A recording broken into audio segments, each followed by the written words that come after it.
Welcome to the Spawn Chunks, episode number 44 for Monday, June 17th, 2019. My name is Joel Duggan, and joining me, as always, is my friend Jonny, or the internet may know him better as Exploding Beds Pixel Riffs. Hello, sir. Not yet. Fingers crossed.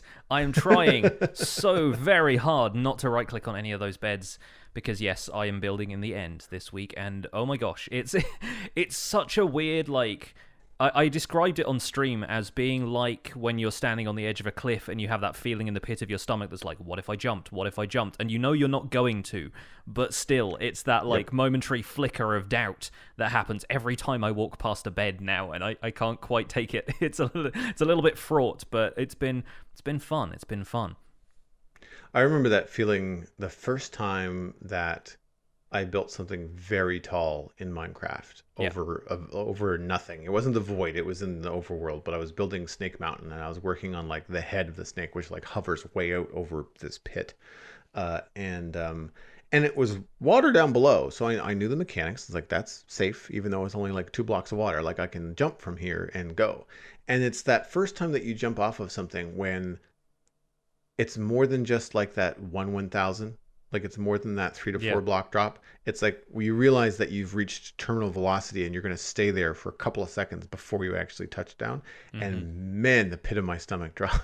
Yeah. You know, just like being on a roller coaster, right? Like, it's very strange how that kind of like 3D perception kind of works its way into Minecraft. Because I've also done the same thing where I've been hiking in Utah, and you're just like, that is a long way down. Yeah. Okay. They even call it the Call of the Void, don't they? I think there's a French term for it. Oh, really? I didn't know that. The Call of the Void. Yeah, I forget what exactly it is. But maybe some folks in the Discord or some people on Twitter can fill us in. But yeah, I'm pretty sure it's called something like that. So the Void being very appropriate to me in the end, I guess. So what have you been doing in the end this week? So I did a whole week of videos in the end, or about the end, starting with transporting mobs and ending with transporting a pair of villagers out to the outer end islands using a flying machine, which is the first time I've ever really done that. First time I've done anything where I've built a flying machine to go from the central island out. And that's fun. And it's something I designed the flying machine myself. I did it in creative first to make sure it worked, but I was very pleased with the results. What else did I do? I fought the Ender Dragon a whole bunch of times so that I could generate that portal out in the void. Built my first Ender. Thank you, Nembon, for an incredible Enderman farm design. That's super cool. And yeah, this week I've been building up the landscape around the village settlement, where I want to have them have like effectively a slice of the overworld. Not that they really care. They will still, commit to village life anywhere as long as there are beds and workstations, but I've been building an overworld landscape around them because I thought that'd look really cool to be out there amongst all the moon rock. And I'm modifying or adapting the style of the end cities using wood as a palette. So I've got a kind of reproduction of those modules of the end cities where there's like the kind of 3 stacks, like it's kind of stacked like a layer cake, but upside down. And I've got those made out of oak and dark oak wood, and they look really cool. It's really funny just seeing a shape that you're familiar with, but in a different set of materials.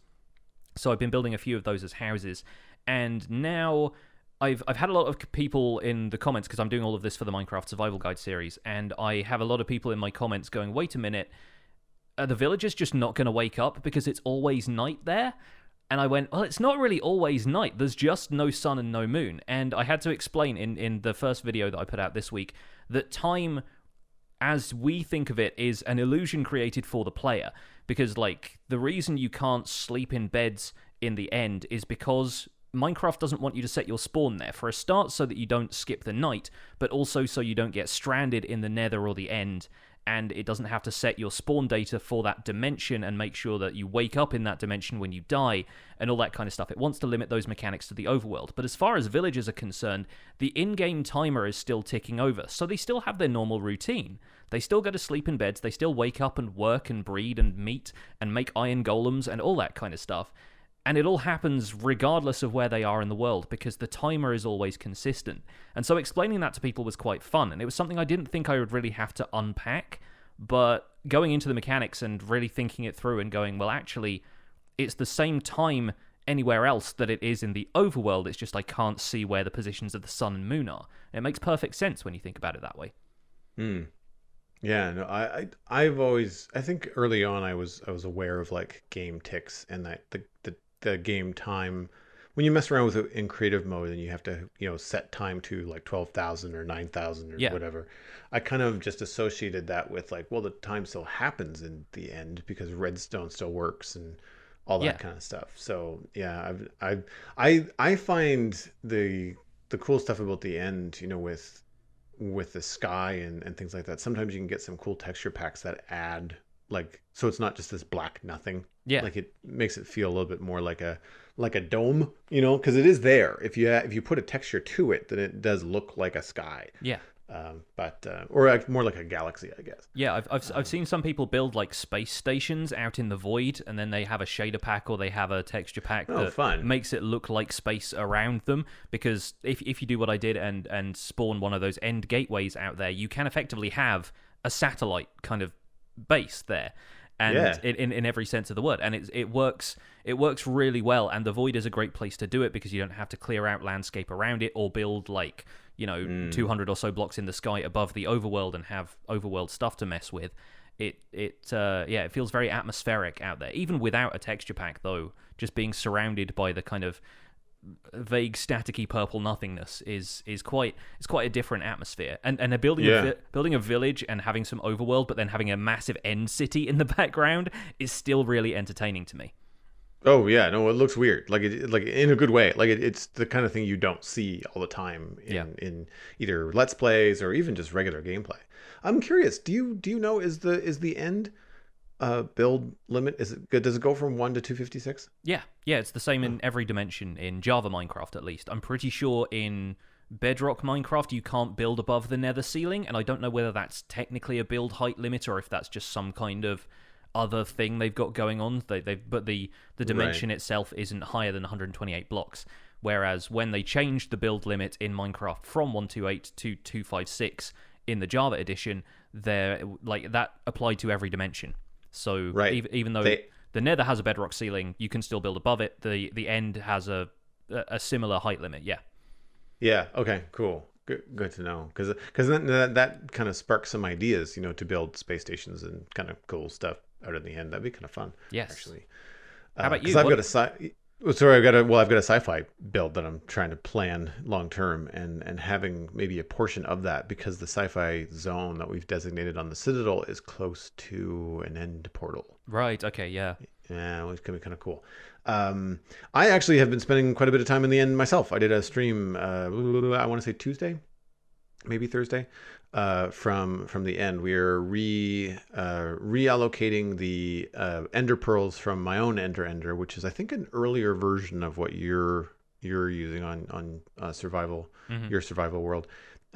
Still crazy amounts of drops. Like, I mean, it's out over the void. So like as soon as you get out there, the only thing that's loaded is the spawning platform for the Enderman. So you get to mob cap in seconds. Yeah. And then you have to slay them. But then there's an awful lot of ender pearls that have to be dealt with. And in our server, we actually have a collection system and a water stream that sends the ender pearls through the exit portal, which then spawns them above spawn in our overworld. And we have a collection system there, another water catchment area that puts them all in a chest. So when you're running low on ender pearls in the overworld, you don't have to go to the end to get them, because some of the players on the server don't like going through the nether, and it's also a long way. So if you want ender pearls, you can just go and collect them from the chest in the overworld at spawn. And because the ender is a very good XP and repair farm, chances are someone's used it recently. So there's usually several stacks of pearls. However, we haven't been using it that much, and the pearls are starting to go down, and we moved the Enderman farm. So the collection system was not connected, so I was doing that on a stream, and I found it very difficult to talk while I was building out over the void. Yeah, bridging out over the void is very, like, you have to have your full concentration engaged, otherwise you just one slip in concentration and you're off the platform and into the void, especially if you're building at Y Y1 or Y0, which I'm pretty Which sure is where I was, you're at yeah. the bottom of the world. Yeah, you've got. Yeah, I think you've got about a 64 block full distance before you actually start to take damage. So if you're quick with fireworks and you slip right. below Y0, then you can escape it, but you fall very quickly. So Yeah. it's very easy to get that far down before you know it.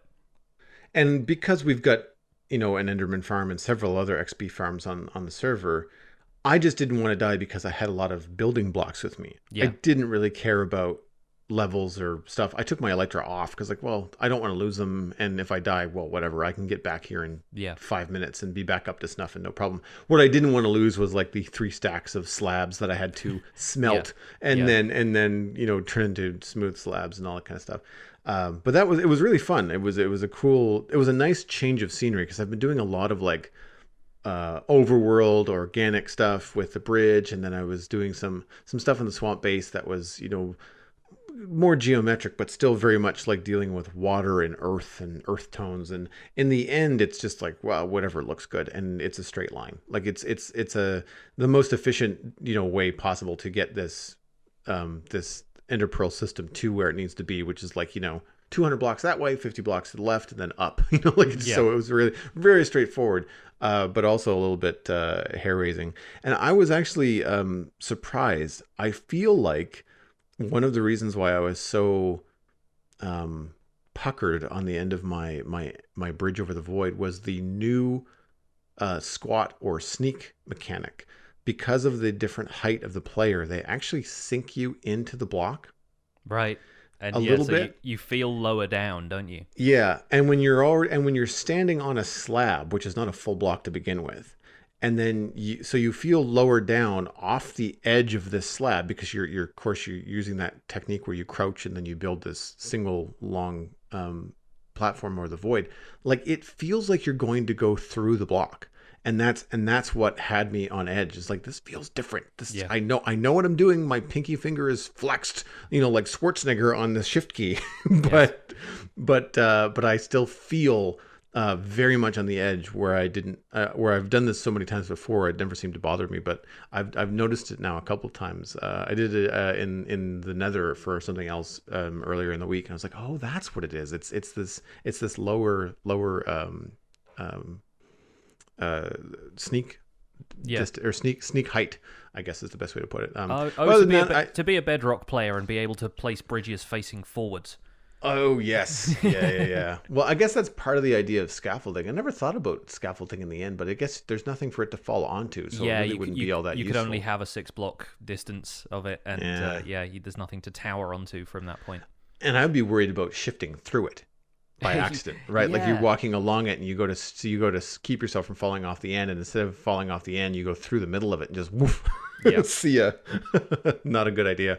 Mm-hmm. So the only other thing that I was doing, I fixed the aggro issue that I had with the pigmen in the Nether. For those of you that play on a server or play in a place where you cannot get rid of the pigmen by just deleting them from the world, if you are OP or you get to be OP for a brief moment, you can switch the world to passive. And then switch it back to hard, and the pigmen will lose their aggro and reset to normal. You still can't use your farm. You still can't use your gold farm. The infinite aggro loop is still a bug. We actually got a little bit to cover about that in the news. But yeah, I was frustrated in that I couldn't go to the Nether because I had all these pigmen that were mad at me. So I figured out a way to do it. I thought I would relay that here because I didn't do it on stream. It was just something I did kind of on my own. But that's really it. That's all I've been up to. What do you say we get into some news? Let's do it. Let's start by talking about Minecraft 1.14.3 because I think the other news from this week, the kind of coverage of Minecraft Earth and Minecraft Dungeons leads us into our main topics. So since you're on that subject, we have a pre-release 3 for Minecraft 1.14.3. Which will be linked in the show notes, and there are a few things of note in this one. For a start, items can now be repaired by crafting them together again, so that was functionality that was limited to the grindstone. Maybe there was some player feedback that was just, we don't always have access to a grindstone, but we kind of want to combine all these crossbows that we're getting from pillagers and that kind of thing, maybe. I think it's kind of weird, personally, that they've removed that functionality, or they've returned it when it was kind of the focus of the grindstone, but I guess the grindstone has that secondary thing of disenchanting stuff and giving you XP back, so maybe that was a little bit more important to people. You have torches, lanterns, and pressure plates now being able to be placed on glass panes and iron bars. So you can now not only put a lantern on the top of an iron bar, but you can hang it from the bottom of an iron bar or a glass pane as well. You still can't place it on the side of blocks, though, so I imagine there's going to be a rant incoming about that. You can now disable raids with a game rule. There's a /game rule, disable raids true, and that will switch off raids, which I'm sure is going to be a relief to people who have been dealing with infinite raids, or at the very least, a pillager patrol turning up while they're trying to work on their villager trading hall. A couple of bugs noteworthy that have been squashed. Mentioning the gold farms, the zombie pigmen losing aggro when they're in range and having a line of sight has been fixed. And my favourite, personally, blazes being able to see players through blocks has been fixed. So my blaze farm now works in Minecraft 1.14.3 pre-release 3, which it hasn't since 1.14 came out because of blaze aggro chaining. So I'm happy about that. The zombie pigmen thing, though, it's a little bit weird because I've seen various people have input about how this breaks some gold farms, but not all gold farms, and it's a better experience for players who don't want to return to the spot where the zombie pigman killed them and then have the zombie pigman still be mad at them because the dimension unloaded and then the aggro gets saved when those chunks unload. But yeah, I feel like it is breaking gold farms for some people. What's your understanding of how this whole situation works? So this is one of those situations where I really wish that the bug tracker and Mojang would be clearer on the phrasing. Yeah. Because the zombie pigmen lose aggro even when they're in range and have line of sight was a bug that they fixed. So that's good. That means that the zombie pigmen would lose aggro even when they were in range and had line of sight for you. For those of you that don't like fighting the zombie pigmen, that's good. That means that there'd be less of a chance that the pigmen would be mad for longer. But for those of you that have gold farms, it was a problem because the farm would function as it was designed, but then the pigmen would not behave as they're supposed to. So then, of course, the farm would break. So they quote unquote fixed it. But in the process of fixing it, now zombie pigmen have to have line of sight to you, which means no glass. There has to be just a clear space for them to be able to see you. Yeah. And so if you're looking at something like the Ilmango, donut farm, or I think it was Snow Crash was the original designer. Yeah. But it's been adapted and built in many different Let's Plays. You stand in the center and there's a small crack on all four sides where the zombie pigmen can see you, and that is what brings them in on the bottom. But then the bottom pigmen alert the higher level pigmen to say, oh, there's a dude here that we don't like, we got to go get him. And they all come in off of the donuts. And they don't do that anymore because the guys on the top are just like, I can't see the dude that you're mad at. Whatever, I'm just going to stay here. And then you reach mob cap. And then eventually all of your zombie pigmen are like above the sight line and they can't get you. So the farms are broken as they are designed. Is there a way to fix them? Probably. You just have to figure out a better way to get the zombie pigmen to have line of sight. So I'm sure there's going to be some adaptations coming.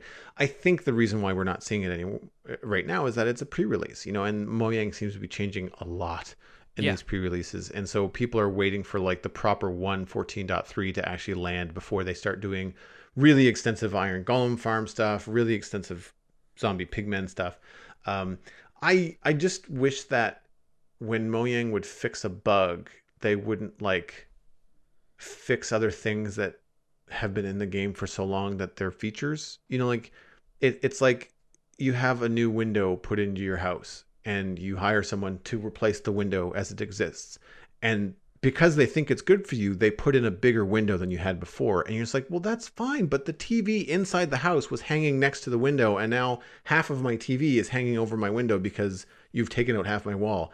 I'm glad for the nice window, but I didn't ask for a bigger one. I just wanted the window fixed. Yeah. And this is the kind of it seems like every time lately that they fix a bug, they introduce either two more bugs or they break something that has been in the game for a really long time. Yeah. And so it's been very frustrating to try and follow all the bug tracker stuff. Yeah, because the issue with zombie pigmen basically being permanently angry at you was temporarily changed to zombie pigmen are never angry at you, and then we lose all of the benefits of having them permanently angry at you. Exactly. So it's like, just what's wrong with putting it back the way it was? Again, now I'm not saying that I feel like Mojang should change the way that they code the game to suit technical players and farms and stuff like that. Because I mean, really, it's not necessarily an exploit, but it's a pretty easy way to get a lot of gold once you've done. It's a big farm to build. Don't get me wrong, but I mean, once you've done it, it does create a lot of XP and a lot of gold and stuff like that. And it's fun for players, but it's also not probably the way that Mojang intended Zombie Pigmen to work in the first place. I also can appreciate from a new or slightly perhaps younger inexperienced player's perspective going into the Nether and having the zombie pigman aggro not be a giant chain of death instantly. That's not fun, right? Like so to have more control over if I build a wall around myself while I'm in the Nether to save myself and the zombie pigmen can't see me, then they lose aggro. That's actually quite nice, right? Like that's a nice way to, rather than having to run and hope you escape, and more zombie pigmen getting more and more angry at you because it doesn't matter where you are. They can see you through walls, right? This change where they have to have line on sight of you means that if you run into a place where the zombie pigmen have not seen you yet and the zombie pigman that you had angry at you has not told anyone in that area, then they're not mad, right? Yeah. So I can see that balance. I don't want to sound like I'm not seeing the benefit to it, but I just feel like the communication from Mojang is a little bit odd. It's like, yeah, we fixed zombie pigmen. It's like, well, you changed them. I don't know if necessarily fixing them is the right word. But I think the other thing was the iron bars and lanterns. That was the only other thing that I really had to comment about the pre-release, is that I find it very odd that, given the reasons that they have out there for lanterns not being able to be placed on the sides of blocks, that you can still place torches on the side of glass blocks. You can now place all these things on top of pressure plates and glass panes. And you're telling me that a lantern on top of a single glass pane, which one doesn't really exist, makes more sense aesthetically and makes more sense in the game than putting a lantern on the side of a block. And that the logic to me just does not compute. Am I happy that you can put them on iron bars? Sure. Cue everybody putting a custom texture pack on single iron bars to look like chains, by the way. Yeah, exactly. Because I hung them from the bottom of like a creative test copy of the survival guide world, just to kind of hang them from the bottom of a bridge. And I was like, this looks really great with iron bars. If only they look like a continuation of the chain texture from the lantern. And I can see why people would want to do that. It'd make regular iron bars look kind of weird if you did it right. But I expect there could be alternating textures for them. Well, the thing is, I think that if you have it so that the iron bar, if it's not attached to anything horizontally, right? Yeah. Like I think the way that iron bars work, it's just like a really thin kind of pixel wide thing. Yeah, so I think the way that iron bars work, if they're on by themselves, they can have one texture, but if you connect them to something else, then you can still have them look like iron bars. So you put two iron bars next to each other and it looks like a gate, or if it attaches to a block. But if you have it just on its own with air on all four sides, then it'll just be a straight chain, or something that it doesn't connect to, like stairs and I think fences, and there's a couple of other things that they don't connect to. But yeah, anyway, it's a positive change. I'm not complaining about it. It's one of those things where it's like everybody's just like, really, you put all this effort into having them being placed on top of these blocks, and you can't put them on the most obvious place that everybody puts them in the real world. It seems a little bit strange. Yeah.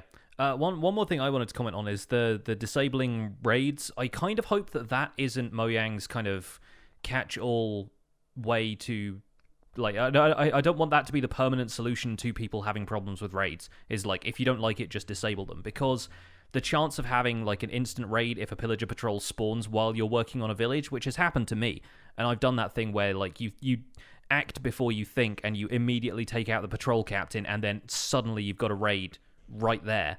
I kind of hope that's not the the solution they've gone with is just like, let's have a game rule for people to disable raids. I understand raids are the kind of thing that when you spawn in a world for the first time, you've been playing for a few days, you accidentally stumble upon a pillager patrol and you're fighting for your life, and then you run back to a village, and then suddenly this end game activity is taking place and you've still only got a stone sword. I can see that being a frustration, and so maybe disabling raids until you're ready for them, or something to happen on servers so that raids don't, disrupt gameplay or people can't use them to grief. I understand that. But then I don't want it to be raids are just done from this point onwards, because I still feel like Bad Omen should have like a 1 minute cooldown between like when you receive the effect and when a raid can actually be triggered, just to give you time to get out of the village and find a cow to drink a bucket of milk or something. And that's a good idea. I don't know how easy that would be to implement, because you just have a potion effect or status effect like immediately when you get Bad Omen, and there aren't really many others that are like, okay, you get a minute of this before you get something else. But I really feel like you should be given a chance to run away from any nearby villages if you take out a patrol captain in the middle of town. And, I mean, hopefully reduced pillager spawns, which are coming in 1.14.3 and have been in previous releases, are going to help with that. But still, I feel like the potential is still there for it to be very disruptive to people who just want to harmlessly work on a village. And I don't think just putting in a blanket game rule disabling raids is really going to be a good option for that.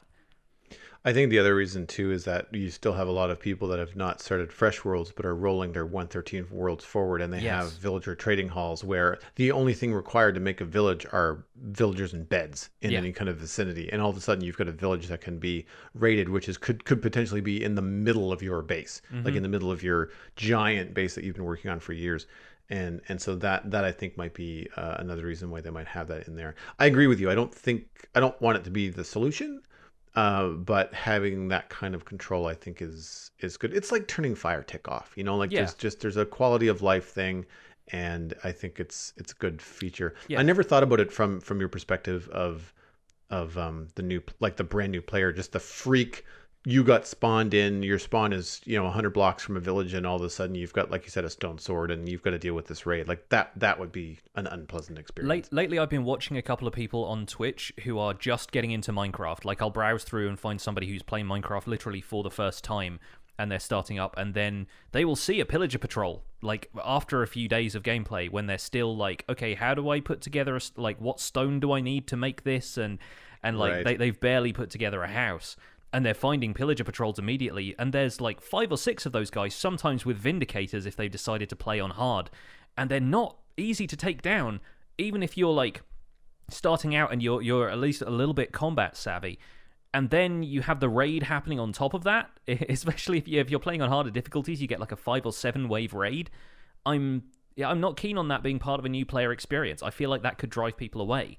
And I don't want to be extreme about it, because, some people might relish the challenge and be like, well, remember that one time that I didn't know what I was doing and I stumbled into a raid? Ho, I'm laughing now a couple of years on when I've taken down hundreds of them. But I worry that might be an issue. And like I said, it's nice to have the control over it for people who just don't want to interact with raids at all. They've seen one, they've had enough. Great. But I don't want it to be a permanent solution for players who just need a bit more balance in the raid experience. I agree. So what did you think of the Minecraft Earth footage and information that's been coming out of WWDC and E3 over the last week? I really like the look of Minecraft Earth. I think it's a very neat thing. Having seen there's a few additional videos going around now of people trying it out on the E3 show floor. A couple of prominent Minecraft YouTubers were able to try it out, and I think because they had a booth there, and a few other people have been to try it who weren't necessarily like doing a video for Minecraft.net. They weren't there having their being kind of like officially represented on the Minecraft website.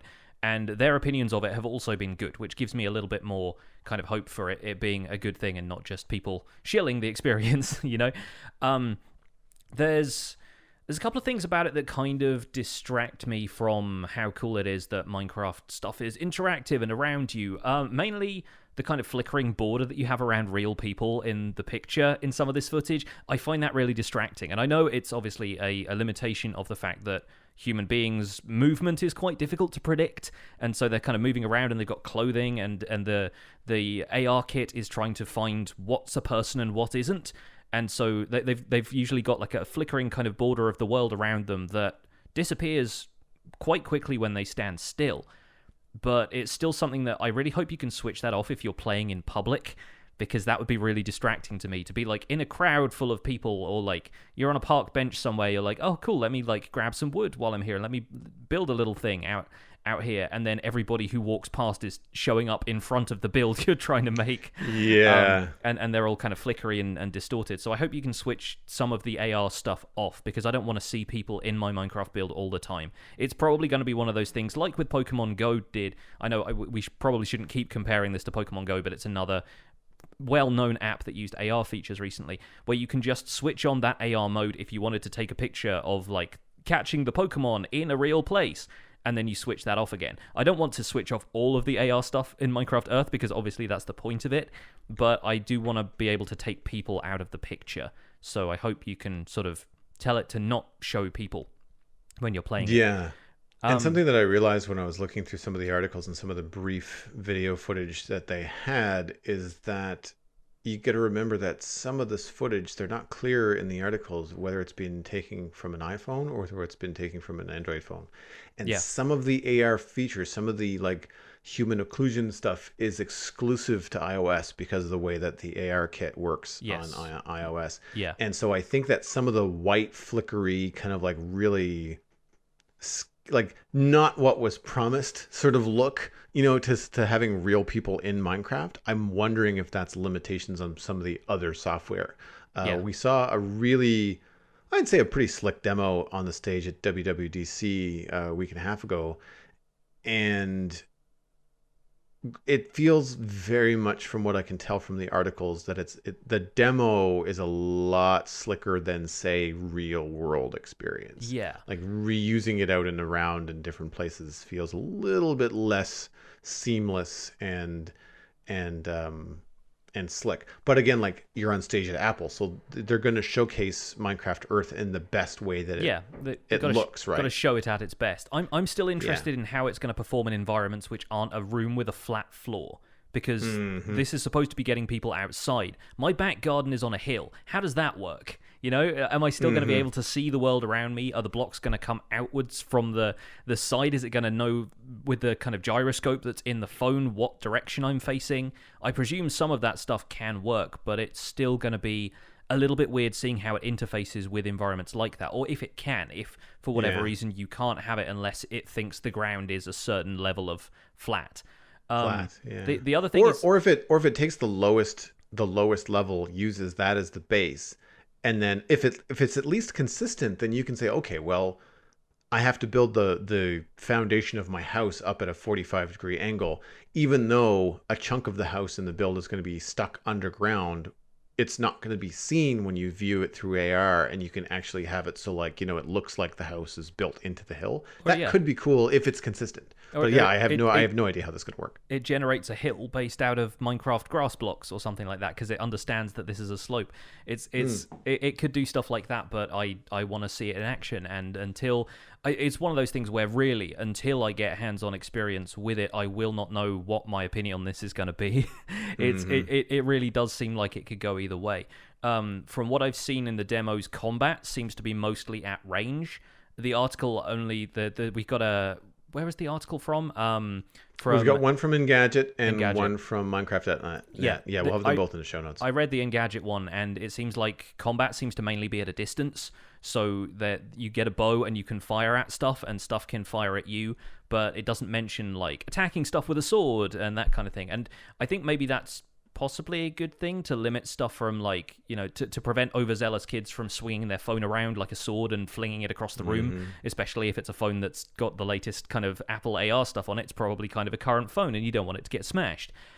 So yeah, there might be some limitations to it in terms of the survival gameplay. The scaling up into real world size and being able to play in that space is still an aspect of it that I'm not 100% sure on. I like the tabletop building stuff that I've seen. Like, it looks really nice being able to, look around a scale model of what you're building and walk around it in 3D space instead of having to control your player to go around it. And just being able to tilt the phone to see all of the angles of it is a really neat way of looking at a build. And it's not something that you can really do in Minecraft without controlling your player or flying around in creative. So it's got a lot of potential for fun stuff. And the collaborative aspect of it is still going to be the main draw for me. I'm still really interested to see how building something as a team would work. We've seen people, interact with existing, probably pre-built stuff and setting off fireworks and pulling levers and that kind of thing, but I haven't seen anybody really build all that much, building something from scratch. Yeah, from zero. It's obviously something that's going to require a much longer video that's not like a 2-minute presentation. Yeah. But I'm looking forward to seeing how any of that works. Devendra Hardware was the person that wrote the article on Engadget, and Hardware, excuse me, and he was saying that, like, the even the stuff that he did, they were able to start to break and move stuff and create like a mud flow down into a pit and build like several layers below the table, and so there wasn't any video of it, which is weird. So maybe the only video that Mojang is releasing is the pre-demo constructed like treehouse with levers and things that we've seen a couple times now. Whereas it sounds like they were able to build and create and do whatever sandbox things they wanted. It just doesn't. They could share their verbal descriptions of that, but it doesn't appear that they could share any kind of like screenshots or footage and things like that. Sharing stuff from mobile devices is really difficult anyway, because it's got to be plugged in to record to some other kind of capture thing, and then you can't really move around with it as much. So I think one of the things I'm most interested in is how content creators are going to be able to make videos from this. Because even if you've got a screen recorder, if you're also using AR and recording your screen, your battery life is going to be dead very quickly. Yeah. That's very true. I wonder if we're going to see like some sort of setup where someone's going to have like, you know what I say, selfie stick, but having two phones on a selfie stick. Like, one of them is playing Minecraft Earth and the other one is just a camera recording the screen of the other as you're trying not to get your finger in the way when you're tapping stuff. Like, I don't know. It's definitely an odd choice. I'm still feeling kind of shaky and twitchy on the footage. I understand that the only way to really communicate this is to use a handheld camera to film a handheld experience. So I don't know how much of that is translating into the footage, but I'm not feeling like the Minecraft builds that I'm seeing in these demos are really stuck to the tables. They feel like they flicker a bit, and I don't know if that's just a symptom of the way to share this content right now, or if it's a problem within the AR, or an unfinished sort of feature where like it's not quite there yet. But there was a quote in the article, especially the one on Engadget, where it goes into much more detail about a little bit more of the hardware and what's actually happening. And that is, while the overall Minecraft Earth experience wasn't as dramatically immersive as the promo videos and photos make it seem, it was still better than other AR apps I've tried. The game relies on open street maps for basic mapping data, as well as Azure spatial anchors to keep track of all the players. So there's a little bit more in the article about like what the technology is in different data centers and how they're kind of handling that kind of mass. There's also a limit. They're not going to let you build on private property, so you can't just put stuff everywhere. Yeah, it seems like you're going to be able to play the game on private property and maybe not publish stuff publicly. So it's not going to be like you can't build stuff in your backyard. It's going to be you can't post stuff from your backyard and then have it be visible to everybody. It's just, I guess so. Not the impression that the video that they put out there gave, right? Yeah. You get this kid picking up her skateboard and looking at the cool castle that she has poking out of her living room, I Mhm. guess for her own satisfaction, but Yeah. no one else's, because if that's private property, then you can't see it. Now, maybe through permissions and stuff like that, if you've got a friends list and they can see. So that becomes a little cooler, right? Because parents would be concerned obviously about privacy, about what kids are seeing in the world that has been built, that kind of thing. And Mojang is going to have, and Microsoft is going to have like a 24/7, quality assurance team, etc. Yeah. But if you say, okay, well, me and all my neighbors and all my neighbors' kids can see the 10 houses on our block and we've given permissions for everybody to see it, then that's kind of cool, right? Yeah. When you go outside to get your morning paper, which I don't think anybody does anymore, but if you look down the street in the morning sunshine and you decide, I wonder what Timmy did last night, and you open up your phone and realize there's this giant like haunted mansion like sticking out of the side of your neighbor's house, like that would be cool. Like that would be a fun thing, especially for kids. Like you can imagine, the imagination on kids, and then to have the adults be part of this and experience it with them and just look down the road and see what the kids are doing. Like I can just imagine like the smiles and the head shaking, like what, why Yeah. is there an octopus tentacle wrapping around my neighbor's front yard? Yeah. Like just, It's that kind of stuff would be fun. it still hasn't really come out how these things are going to be networked, if it's going to be linked to like you're all on the same Wi-Fi and it's like a local area network thing, or if there's going to be a friends list integrated into it and you can swap like friend codes with people the way like Nintendo does. So there's a few things like that. And speaking of privacy, by the way, my dad linked me to a really interesting article from The Register, which is a UK website as far as I can tell. I'm not really familiar with it, but it started off a little bit wishy-washy, but then it really buried the lead.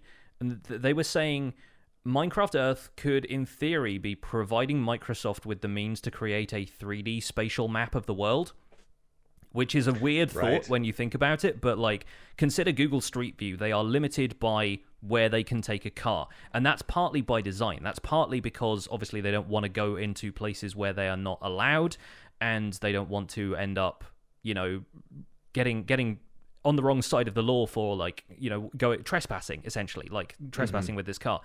But Microsoft has the technology to be able to pull stuff from the stuff that players share and upload, and it effectively becomes like a crowdsourced Google Street View with potentially millions of people participating. And if you look at it like that from a kind of Orwellian standpoint, this is kind of a nightmare scenario, but I don't know exactly what information it's going to be able to relay. And, if it is used for that, then that's simultaneously cool and terrifying. I don't know if that's actually the case, and it's probably likely that you can opt out of certain data sharing options just for privacy and stuff like that, but that may limit the features that are available to you within the app. So it's something that I need to find answers to questions like that, and that's only really going to come when the app is more available to people, when the open beta starts, or when the app actually releases, to get an idea of how that stuff is going to be handled. Because, yeah, it has the potential to be kind of cool and kind of scary at the same time. Mm-hmm. Yeah, I think, and especially in countries like Europe, where they're really clamping down on privacy. I say countries, like the countries of Europe, where they're really clamping down on privacy and what data is being shared and transparency and stuff like that. And I mean, companies like Facebook and Google are always in the news, and I guess the U.S. and the world for their privacy, issues and concerns. So it's not treacherous, but it's tricky water, I want to say, when you've got location data, privacy concerns, and ultimately kids, all rolled into one sort of situation. I don't know. I didn't see a big privacy uproar with Pokemon Go, and that would also be location data stuff. But I wonder if it was like a one-sided thing, like you're receiving, but you're not necessarily sending, but I don't know how that would work. Yeah, it kind of depends. But there wasn't really the capacity for Pokemon Go players to put stuff in the world aside from putting Pokemon in the gyms that were around here and there. And that's literally just like, I visited this location. It's like checking in on Foursquare or something, right? So I don't know how that relates to what Minecraft Earth is. And once again, we're getting back to comparing Pokemon Go to Minecraft Earth. But well, I mean, it's the closest thing that we have to compare, right? It's the I mean, they joke about it, I think, in the Engadget article, about it being like essentially like a geocaching, with prizes. Yeah. Whereas Minecraft Earth seems to be much more than that. So it should be interesting. But we have another article from Ars Technica, which is another hands-on about Minecraft Dungeons, but that leads into the main discussion. So I was wondering if we could take a minute to read the chunk mail, and then we just can just go straight into the discussions about Minecraft Dungeons and just tie it all into one yes. convo. Looking forward to unpacking Dungeons a little bit. But first, we have an email this week from Noxus Cookie and Daughter. So thank you both for your emails. It says, "Hello, Pix and Joel. My daughter and I listen to your podcast whenever we're in the car. Currently, we have made it to episode 33. Good going. Got another 11 to catch up on, I guess. Started listening to it on my own, and soon after, she started listening to it with me. Today, she asked me to get in touch with you guys for her. And so this is from Lil Noxus Cookie. Hey, Pixel Riffs and Joel, my name is Liliana. I wanted to tell you guys thank you for making the spawn chunks. I'm not very good at playing survival Minecraft, and listening to your videos helps me play better. Keep up the good work, guys. Love the podcast, Noxus Cookie." Thank you so much. It's such a sweet email. I really enjoy hearing that we've got parents and kids that listen to the podcast, because it's tough. I many of my friends that are parents have a hard time with the entertainment that their children are consuming. It's usually like eye-rolling bad for the parents. The kids love it, but the parents are like, oh gosh, is this over yet? And it's nice to kind of have that tip of the hat where, because we don't necessarily aim the content of the podcast at younger audiences. I mean, you and I are, both adults. We aim the podcast at adults, but it's really cool that kids are listening with their parents and everybody can get something out of it. So hi Liliana, thanks for listening, and I hope that you get better at survival Minecraft. There's only one way to go, and that's up. Yeah, I wonder at what point they'll be listening to this episode, if they've still got a little bit of catching up to do. It could be a couple of weeks down the line, maybe. But maybe yeah, I don't know. At the rate that some of our listeners devour the content, sometimes it might only be a couple of days before they're caught up, and they're like, hey, when's episode 45 coming out? we appreciate the binge listeners, but we've got a lot of episodes now, so yeah, take your time. There's no rush, really. So let's talk about Minecraft Dungeons. Let's break this stuff down, because we obviously had the E3 announcement of Minecraft Dungeons, and from what I was aware of, there was not a playable demo of Minecraft Dungeons on the show floor, but they were able to take it into kind of studio interview situations, and they'd have it playing in the background while two of the devs and producers of Minecraft Dungeons would talk through the features of the game. So we have a decent amount of information now, including this Ars Technica article about what exactly we know. So I've got a long list here of features. Shall we just work through it point by point and then kind of give our opinions on it? Sure. I thought the Ars Technical article was written by someone that had a chance to play the game. Maybe they had a bit of a chance to play the game, or maybe it was, from what I've seen, like the studio interviews they've done, there hasn't been anybody playing it live. So I don't think there was like a playable demo, at least open to the public. Maybe a few people got a behind the scenes, hands-on look at it. And so I've read so many articles over the last week about E3 and hands-on and this, that, and the other thing. I might have been getting things confused, but yeah, no, I think we should just go through with maybe what we know and where we can go from there. So the game is going to be a 4-player local or online co-op game, but it is possible to play solo. It's probably going to be more fun with friends, because you get revived by your friends, and you only lose a life if the whole team goes down if you're playing with multiple people. But so it's going to be up to 4 players, but can still be played solo. There are no predefined character classes. This is something we knew from quite early on. You switch weapons and armor on the fly, and that basically decides on the build for your character. So if you put on a bigger piece of armor, you're going to have more defense, you're going to be able to tank more hits, but you're probably not going to be able to move as fast or use certain types of weapons because you don't have enough like swing room or something like that in this big bulky armor. Meanwhile, you can switch to some faster weapons and be able to, jab away and pick away at some of the smaller enemies, but you might not do as much damage as if you're swinging a massive hammer.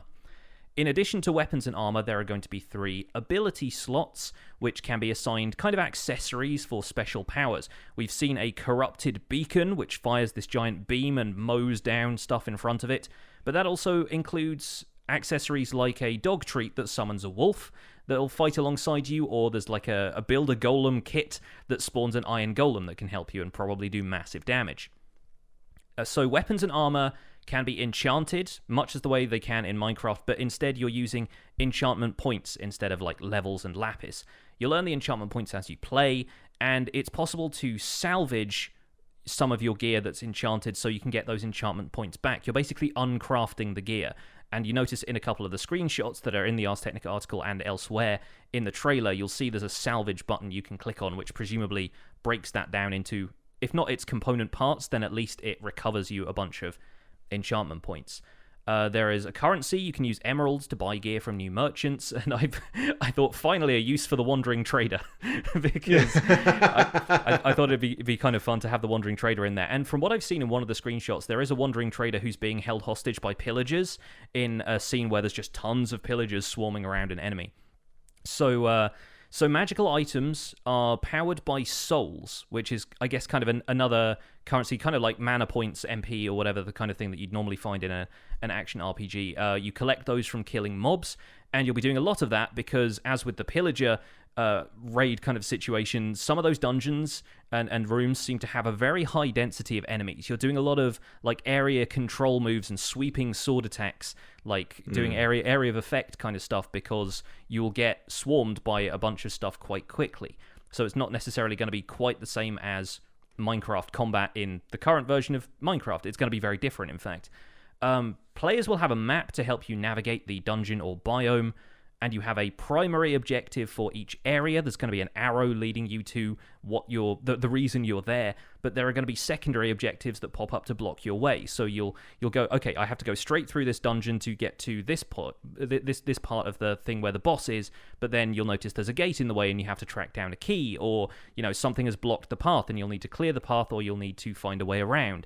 And secondary objectives will kind of get in the way as you adventure. Your character has a level, according to the inventory screen. There's also a power stat, which I couldn't quite work out how that was calculated, but it seems to be the sum of your weapon and perhaps like a basic power level for the character. Maybe your accessories and other gear lead into that as well. There have been at least 2 bosses mentioned, and it has no mention of the Ender Dragon or the Wither.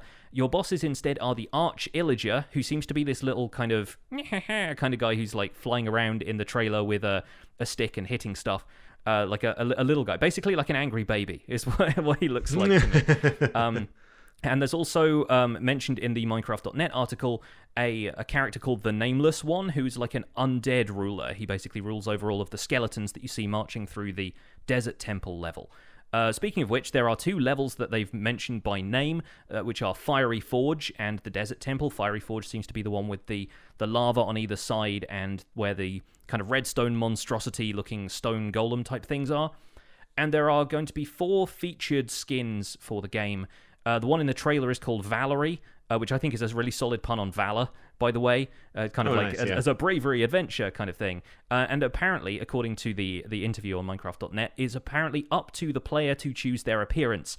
I want to know if that means we can include our own Minecraft skins, because personalization, I think, is such a big part of Minecraft. Like, it's underrated in terms of how much it feels like Minecraft is your world, and it's especially important to content creators. Like, I would love to see myself kicking butt as my own Minecraft character, my own kind of Minecraft rendition of me, and I bet some younger players would love to play as, like, Mumbo or Stampy or whoever. And there are people who have Legend of Zelda skins, which would feel right at home in a dungeon-crawling kind of hack-and-slash combat situation. So I'd like to see some more about whether or not we're going to get, customizable skins and stuff like that on that sort of level.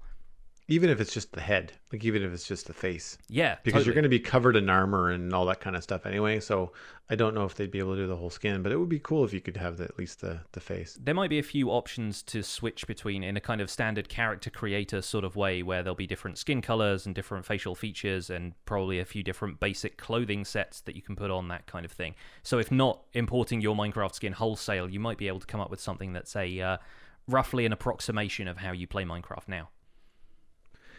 Yeah, I mean, I'm looking at the UI for the character screen, and there's 3 item slots. Like you said, there's the ranged weapon and then the handheld weapon, a spot for your levels, your power levels. But then there's only 1 spot for armor, and it appears to be like chest, shoulders sort of armor. And they don't, like in other dungeon crawler games, you usually have spots for like bracers and leggings and boots and chest plates and helmets, and so you can change all that kind of stuff. It doesn't look at this point, either in this screenshot, which you don't know what time in the game they are. It's a level 17 character, but are there 100 levels? We don't know. So that could be early on. Maybe you can unlock more armor slots as you go. If they really want to make it a solid dungeon crawler loot game, then I think more slots and more character customization would be better. Yeah, Because that's what you're going to want to grind for, right? it seems like most of the options when it comes to items as far as like building a class or whatever goes is probably going to be in the accessories if it stays as it is right now. So it's going to be, are you a magic user? Do you have like a fishing rod to kind of pull enemies around and stun them and then kind of get them with the rogue daggers sort of thing? Or are you going to be building a completely different class of character and focusing all of your accessories into like attack and defensive power? There's a couple of mentions of items which boost your attack, boost your defense, and give you temporary buffs like that. So there is a lot of options. There seem to be about 15 inventory slots. There's a scroll bar next to it, but it seems to be roughly 15. So inventory management is going to be a factor. You can probably sell some of this stuff to buy more stuff. And yeah, there are assumptions we can make, but that seems to be basically all we know for a fact so far, what we've seen in interviews. I still have a couple of questions about this, which we might be able to get into. First of all, I want to know if there's going to be cross-play between platforms. If it's Switch players only going to be able to play with Switch players, or if it's going to be possible for my wife to log in on Switch and then me to be able to play on PC. Or if somebody has an Xbox and they've got a PS4 in the other room, are those two going to be able to interact? I know, obviously, with the Bedrock edition of Minecraft, Switch players, Windows 10 players, mobile players, they can all play together. PS4 is kind of left out on its own because of Sony's kind of not really playing nice with cross-play stuff. So I don't know what the interaction between those is going to be, and nobody has made any mention of that, really. They haven't answered any questions about it being cross-platform compatibility, so that is yet to be seen. My only other question is, will any of this make it back around into actual Minecraft? Because there's a bunch of stuff in those trailers that I think would look really good. Especially, there's glowing mushrooms and stuff like that. There's so nice, like, little atmospheric details that I'm like, if you brought us a caving update, and the caves didn't even change very much, but there were glowing mushrooms in the cave, I would 100% go, I would be on board. I'm like, I want like, little light sources and stuff like that. There seems to be a lot of stuff visually in Minecraft Dungeons that would be, I want to say, from outside the developer process, an easy add, right? Like glowing mushrooms. Doesn't really affect much. You maybe want to add another suspicious stew or something else to the game, but like it's not going to make and break combat, flight, building capability. Like it's not going to be an entire overhaul of the game to add some of these things in there. And I know what you mean. Something about the gameplay with Minecraft Dungeons that I really enjoyed was they talked about an arrow popping up and kind of giving you direction as to where to go. Yeah. But don't worry, it's not easy mode. The Minecraft Dungeons are procedurally generated, and so while you're in the dungeon, it's nice to have that map. It's nice to have that arrow sometimes, especially if it's your second or third time through, and of course the thing has been completely redesigned and the layout is different, but the arrow, the hint arrow and stuff disappears when you're in a room where you have to solve a puzzle or find another objective. And so that's nice that it doesn't like hold your hand the whole way. It's if you get to a point where you're kind of stuck, they'll say, okay, no, now you got to really play it before you go on. I would hope that they might allow players to turn that off. Yeah, I don't like necessarily a turn off hints kind of thing for like people with multiple playthroughs. Yeah, that just, I don't necessarily need a green arrow telling me to where to go all the time. The other thing that I thought was really interesting when they were discussing the key golem and how that works is that it's to unlock a door, instead of just finding a key in a chest somewhere, you actually have to kidnap this key golem. So you have to like attack him to the point where he submits, and then we'll go with you. Yeah. If you get hit by a bad guy while holding the key golem will run away. Yeah. Like you'll drop him and he'll scurry off. In the trailer, you can see them carrying it to a door, and it's like on the player almost like it's in a backpack, and it's just kind of stuffed into a pocket of a backpack somehow. Yeah. So I like the idea of a key that has a mind of its own. Like it's very kind of Disney, Alice in Wonderland kind of stuff. I think that's a neat mechanic that I think is very, very cute and very clever. The other thing that I was looking at, and they seem to show a lot of underground stuff, and what overground stuff they show is very tight. They don't show very large vistas. But apparently some of the levels are above ground. Some of the devs have mentioned, like, yeah, it's called Minecraft Dungeons, but much like a lot of other games like this, there's going to be some levels where you're on the surface. Like, Yeah, you're there's not going to be like necessarily... a snow biome, or it starts off on the main trailer that we saw. It kind of starts the gameplay section of it in a forest type of biome. And I Yeah. presume that sort of they walk towards a temple kind of structure and they go underground from there pretty quickly, but we can presumably expect some more of that. It's also set like at nighttime, which is great because that's when mobs spawn. So like in terms of the in-world lore of Minecraft, that the monsters are only come out at night, it makes sense for that particular setting. The same goes for that pillager scene I was talking about. It seems to be like a pillager camp. They've got a couple of wagons, and that seems to be in like a forest clearing kind of thing. So maybe there are elements of it that are going to be outside in different overworld biomes as well. Yeah, the article goes to great length to say, like, it's not very different than Diablo 3. Like, Yeah. it's taking a lot of inspiration from that kind of a thing. But don't get me wrong, that's not bad, is essentially the message. It's like, no, if you like those kind of games and you like Minecraft, then you're going to like this. Like, it's something that's not pretending to be something it isn't, which is good. Because something about Minecraft, as complicated as it is, it has a very straightforward approach in terms of just the core gameplay. Yeah. So to have a dungeon crawler and have, like, don't try to rewrite, the box, right? Don't try to recreate the genre. Just do a good dungeon crawler. Because if it is what people are expecting it to be, it's just also fun and in a Minecraft world, then I think they might have a really solid hit. Yeah, and from what I've seen, just looking at the trailer, it's visually appealing. The gameplay looks very slick, and obviously they're going to be giving you their best stuff at E3, but it does seem like quite a well put together experience. The UI seems quite refined. I wasn't looking at any of it and going, you know what, I would tweak that. And like, there's definitely games that come out now where they're action games and they've got super fun stuff, but the inventory is just a complex mess. And I think, while obviously, like you said, it would be cooler to have slots for multiple pieces of armor, at least to the extent that we have in core Minecraft, it is a nice thing to see the UI be kind of like simplified and stripped back, and everything is just intuitive and right there on the surface instead of having to dig too much deeper. Yeah, and we don't know. I mean, you could click on that. I mean, they show it in the enchantment screenshot. When you click on the hammer, there's an enchantment window that opens up that looks like it might continue down vertically, where there's one or two of potentially 12 enchantments Yeah. sitting there. You could just as easily click on that armor icon and then have an armor window open up on the right hand side there that does show chest, helmet, Yeah. Maybe. leggings. Like, we don't know. We haven't seen enough. Yeah, it's like if you pick up armor, you pick up like the full set of armor instead of just one piece. Yeah, I mean, I'm of course disappointed that it's not coming out for Mac, so I'm gonna have to find another way to play it if I can play it at all.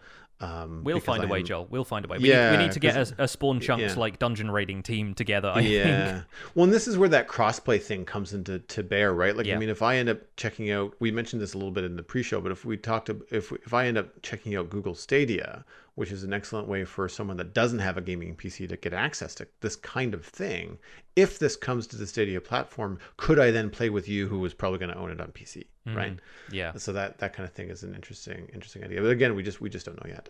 So out of the things that visually, I mean, you mentioned how good the game looks, and I agree. Atmospherically, it's very, very cool because they're doing things that they can't do in core Minecraft. Yes.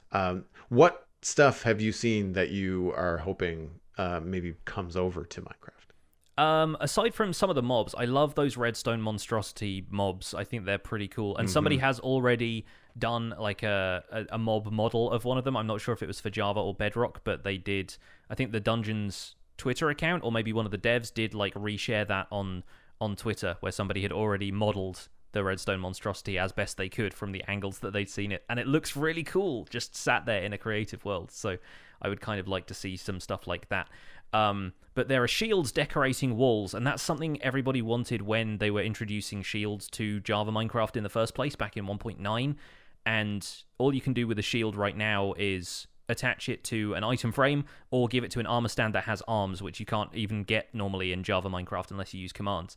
But they have like actual heraldic style shields on the walls, where they're kind of like a pointy shape at the bottom. I don't know what the shape is actually called other than to call it a shield, but they've got stuff like that, and I would love more wall decorations like that. I feel like paintings and various other things that we can add to walls feel a little bit limiting in terms of the vibe sometimes. There are statues. There's like a statue of a horse at one point, and I'm just zeroing in on that, going like, a horse statue would be so cool. In terms of like the atmosphere of it as well, there are fireflies at night in the forest level, and that's something that atmosphere mods and stuff like that have been adding to Minecraft for the longest time, and it really does change the vibe. It's like hearing crickets or seagulls when you're at the beach, or some of the stuff we've talked about before with like birds and butterflies and ambient noise being added. Stuff like that just seems like a no-brainer for Minecraft down the line. It's not going to change gameplay or really mess with anything. It's just going to be nice to have little glowing points of light for the sake of atmosphere, and they really, they're just a particle effect at the end of the day. They wouldn't really add much.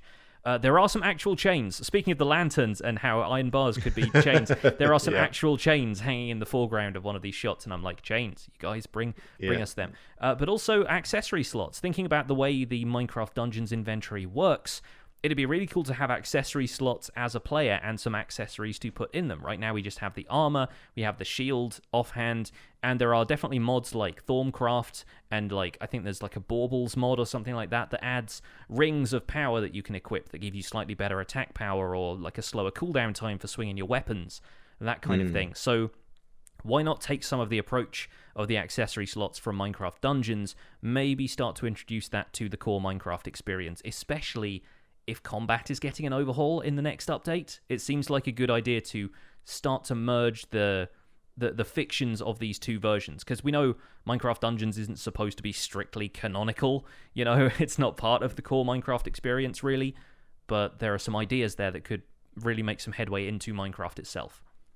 Yeah, cough, cough, smithing table, cough, yes. cough. Yeah, exactly. I can see that being something where I feel like you could even use Minecraft Dungeons. I mean, obviously they want to make it its own game and they want it to work very well, but if they had some ideas and they wanted to test them out in terms of how combat works, how buffs and how trinkets and how accessories might work in Minecraft, then I think introducing that idea and testing out those mechanics to seeing how people like them in Minecraft Dungeons is a cool way to do it.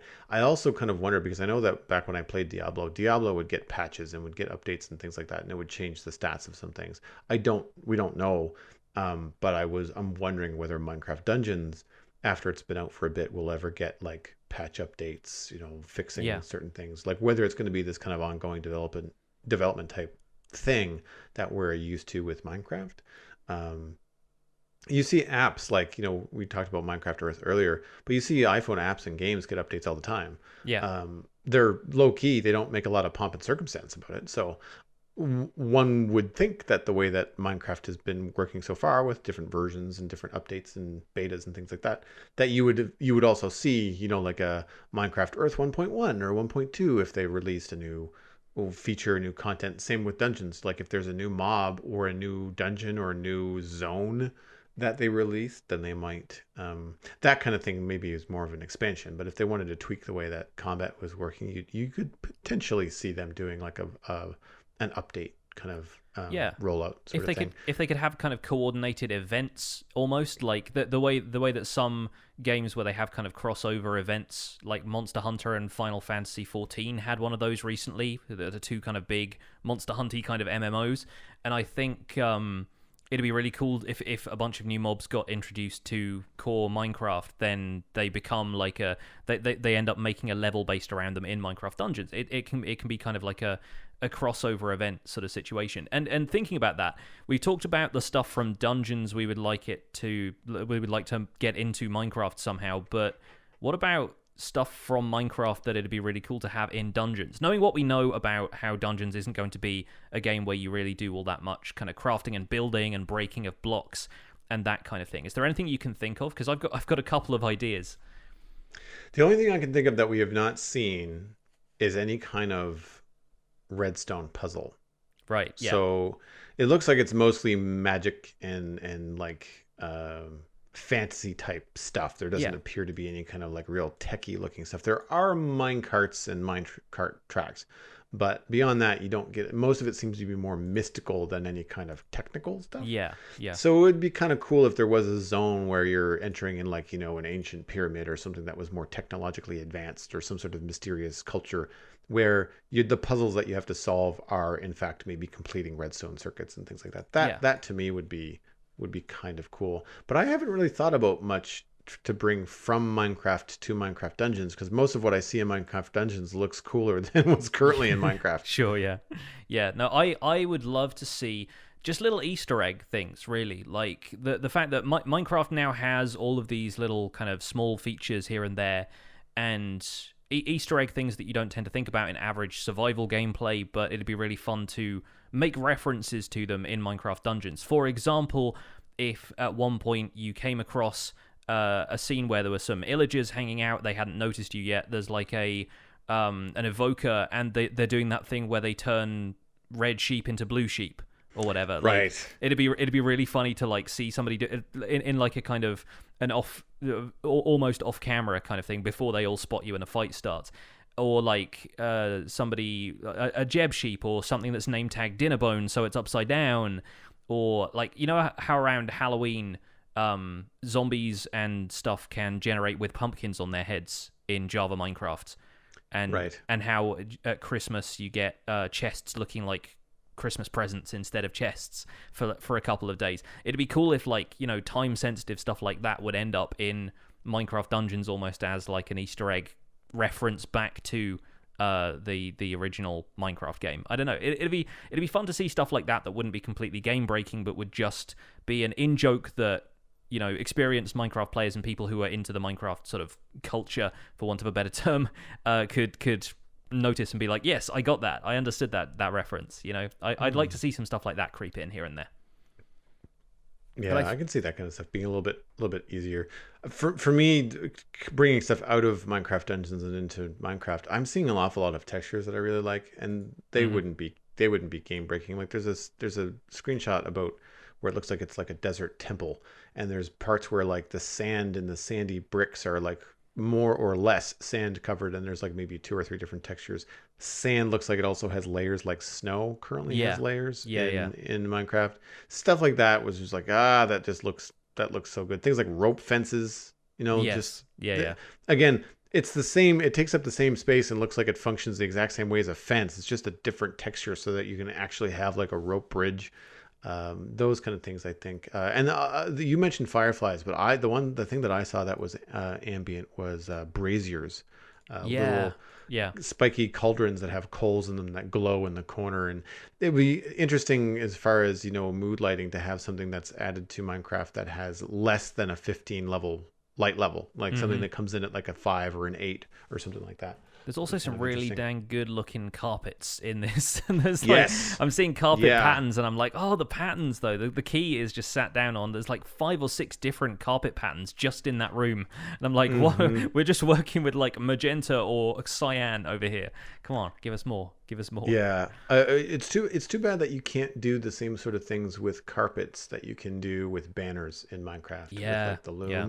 I mean, I can understand where that would get like crazy complicated, but or even to just have something like how they treat glazed terracotta in Minecraft to be able to do that specifically. Like if you put a blue carpet through the loom, then you get a blue patterned carpet, and that's the only pattern that you get, sure. But it would give like, you could have a little bit more fun in decorating your woodland mansions and your fancy castles and stuff like that if you had carpet that had like a embroidery or something. Like the llama carpets. They've always got different kind of patterns on and stuff like that. Yeah.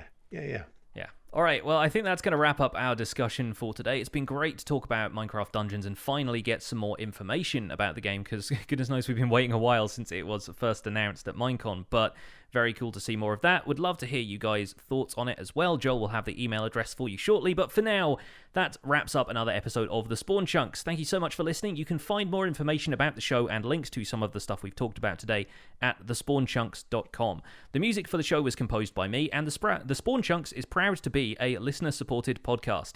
If you get some value out of the show, why not consider putting some value back in. You can visit patreon.com/thespawnchunks to join our community, where pledging at any level will get you an invite to our patrons-only Discord chat and get us ever closer to achieving our milestone goals. We're currently at 114 patrons, which is up from last week. Hello, new people! And special thanks to our content engineers, JD Williamson, Pajitos, and Yitz for supporting this episode. We appreciate you guys. Sharing the podcast with your friends is the easiest way to support the show. It's 100% free to just poke a friend in the arm and say, hey, this is good. You should listen to this. You can find us at The Spawn Chunks on Twitter and Instagram if you'd like to share or retweet the posts that we put out there. And you can also email the show at thespawnchunks@gmail.com. We get that asked a lot, actually. Thespawnchunks@gmail.com. Very easy to remember. You can also find us on iTunes, Android, Stitcher, and Spotify by just searching for the show name. And we do have the show posted on YouTube for the folks that like to listen to their podcasts there. The RSS feed for the show is linked at thespawnchunks.com, and the patron-only RSS feed is on the Patreon page. That's the only place that you can listen to the render distance, the extended version of the podcast. My name is Jonny, but online I go by Pixel Riffs, and you can find most of what I do at youtube.com/pixelriffs, where I attempt to make sense of this crazy and wonderful game in a series called the Minecraft Survival Guide. I stream 3 days a week on Twitch, doing behind-the-scenes work for the Survival Guide series, and I'm also the voice for the unofficial Hermitcraft recap, which you can find through a quick YouTube search. Aside from that, I'm at Pixel Riffs on both Twitter and Instagram. Joel, where can people find you online? Everything that I am doing online is at joelduggan.com. That includes my illustration and design portfolio. You can also tune into the Citadel Cafe, a podcast where I talk about sci-fi and geeky entertainment with a couple of friends. Recently, we talked about E3, so if you are listening to this and you're into other games besides Minecraft, then you might want to check that out with my friend Lou and I. Coming up this week, I think Brock gets back, so we're going to have a lot of talk, a lot of fun stuff. He's into video games as well, so we might touch on E3 again this week too. You can find me on YouTube, Twitch, Twitter, and Instagram with all just my name. I'm super easy to find. I'm going to point you towards Twitch, where I stream Minecraft, and I'm going to try to branch out. I'm going to take a page from Pixelverse book and try to play some other games in the next little while. So check that out. That's twitch.tv/JoelDuggan. Thanks for visiting the Spawn Chunks. The world outside is infinite, and there are now more dungeons.